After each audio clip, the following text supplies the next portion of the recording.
3:8 diz assim, do Espírito Santo em Miqueias, um profeta que denunciava o pecado do povo de Deus, da igreja de Deus do Antigo Testamento. Ele dizia assim: mas verdadeiramente, Miqueias 3:8, estou cheio do poder do Espírito do Senhor e de juízo e poder para declarar a Jacó a sua transgressão e a Israel seu pecado.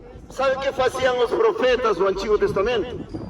Eles não faziam como hoje com teu falso profeta, aquele profeta falso que você gosta, que vai te dar uma revelação. Você vai ter uma casa, vou te revelar seu CPF, ou vou ter uma visão. Falso profeta, filho de Satanás. Não, os profetas do Antigo Testamento, leia a Bíblia, declaravam o pecado do povo, declaravam o juízo, a destruição que Deus ia trazer contra seu povo. Vocês nunca escutaram isto, talvez, vocês cristãos de Anápolis, que Deus está preparando armas de guerra contra vocês. Deus está preparando armas de juízo, de destruição, para castigar os pecadores da igreja de Cristo. E sabem o que? Essa é uma mostra do amor e a misericórdia de Deus. Mas você vai falar, você pregador endoidou? Não, não endoidei.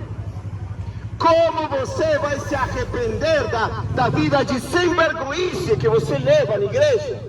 A não ser que Deus venha com seus juízos, com seus castigos para a igreja do Brasil e te faça mostrar, como no Antigo Testamento, e te diga: e sabereis que eu sou o Senhor. Vocês conhecerão os juízos de Deus e saberão que Deus não brinca com sua palavra. Ele falou que ia derramar sua ira sobre a sua igreja e vai fazer isso. Prepara para receber a ira de Deus no meio da tua igreja.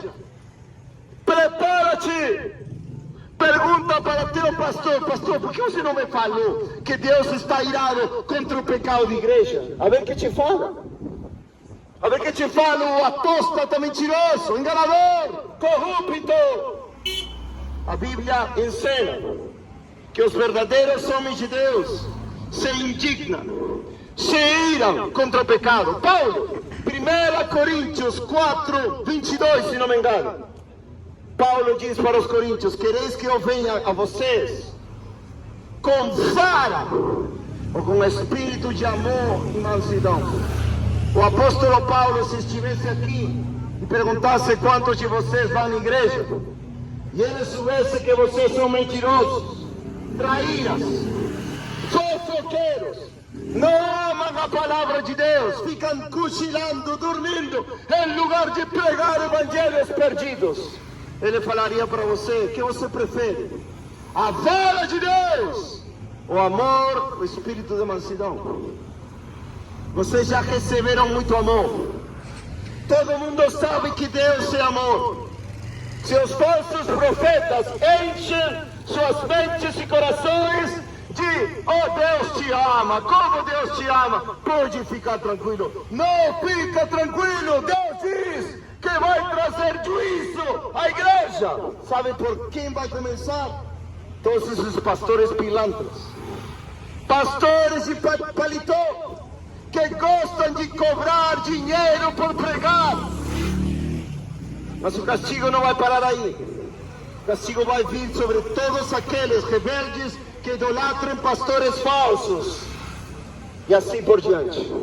Leiam sua Bíblia, amados. Deus não é um Deus inventado pela cultura gospel evangélica. Deus não é um Deus inventado pela igreja falsa da Universal, pela igreja falsa católica, pela igreja falsa mundial. Deus é um Deus da Bíblia. E ele diz que vai destruir aos cristãos. Estou falando de cristãos que não se arrependam. E vou falar de novo. Isso é a misericórdia de Deus. Isso é o amor de Deus. Para quê? Para te purificar, para você se envergonhar dos seus pecados, para você deixar sua vida de conforto, de luxo, e para vir a compartilhar a cruz de Cristo e ter as marcas de Jesus na sua vida. O cristianismo brasileiro é tão falso como uma nota de R$500. Falso, falso! Mas vocês não discernem, por quê? Porque vocês não conhecem as Escrituras. E sabem o pior? Que por ser tão falso, pessoas que poderiam se aproximar a Jesus, pessoas que nunca conheceram uma igreja, dizem: oh, você como esse pilantra desse crente falso, melhor não quero ser crente. Por isso Deus irá julgar a igreja, por isso Deus irá punir a igreja, para purificá-la.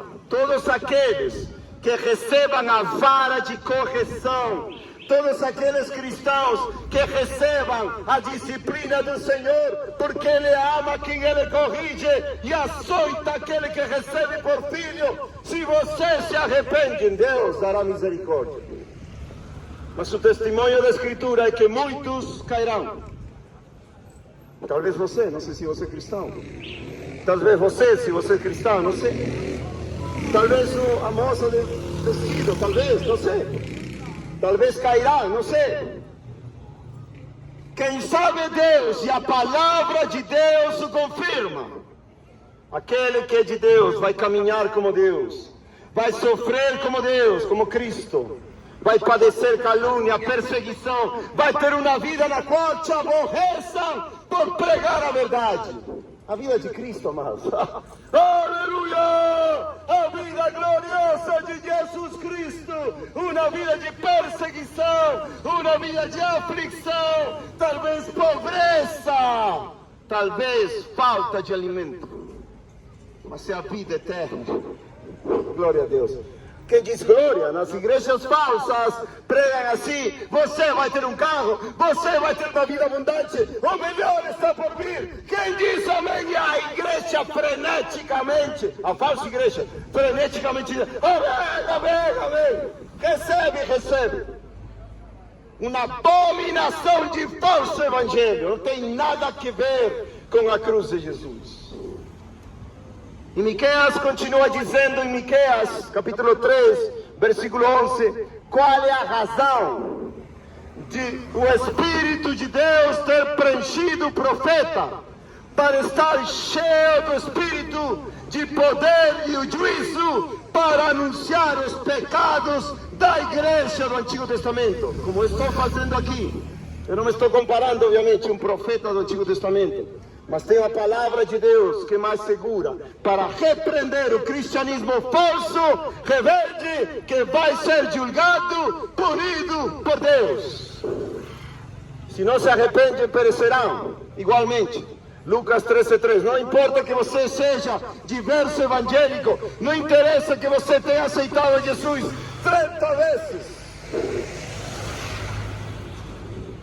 Se você não está caminhando com Cristo, outra má notícia para você: não vai ter arrebatamento. Sem juízo. Vocês estão esperando: oh, já está chegando amanhã, pode ser arrebatamento. Não vai ter arrebatamento até Deus julgar a sua igreja, purificar a sua igreja, porque Jesus Cristo não pode levar uma esposa que se parece com uma prostituta, que a esposa limpa, santa, sem rugas, sem coisas semelhantes, que Jesus Cristo comprou pelo seu sangue. Estão entendendo? Estão entendendo? Claro. Se amanhã vem Jesus, como vocês dizem, arrebatamento, ninguém de vocês soube. Mas Deus, na sua misericórdia, no seu amor, vai dar uma oportunidade. Não sem juízo, não sem julgar sua igreja pela apostasia, abominações que estão cometendo contra o Senhor da glória, que é santo, santo e santo. O Senhor diz que quando Ele vier, essa é uma doutrina que se chama a apresentação do esposo e da esposa. Efésios 5, 25 em diante.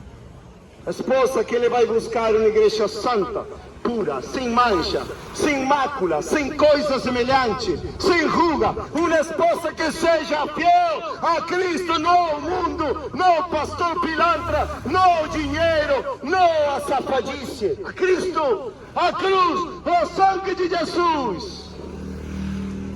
O juízo está chegando, crentes de Anápolis.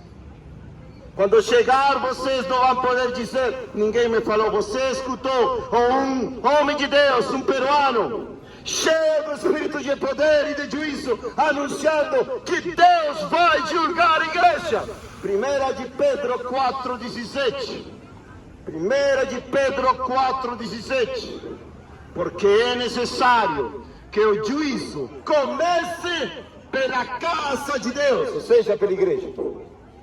Deus vai julgar todos os pastores pilantras. Deus vai julgar os idólatras dos pastores. Deus vai julgar os hipócritas das igrejas. Aqueles que vivem uma vida mundana e depois, domingo, se vestem bonitinhos e se fazem os santinhos e cantam, oram, pulam e tudo. E seu coração está podre, cheio de pecados. Quantos de vocês são assim?